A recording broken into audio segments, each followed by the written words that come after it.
How to download SafePal on Android devices. Are you guys facing issues to download SafePal on your Android device? If that's so, then this video might help you out.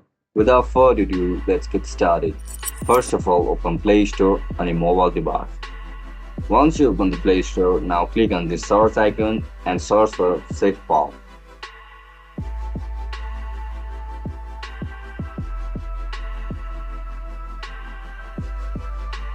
After you search for it, click on the second option where you can see this icon for SafePal, tap on it. Now click on install.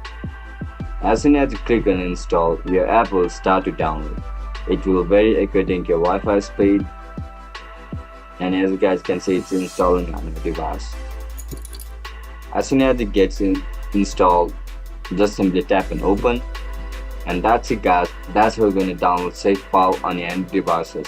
If you guys found this video helpful, don't forget to like, share and subscribe to our channel. I'll catch you up in the next one. Bye bye.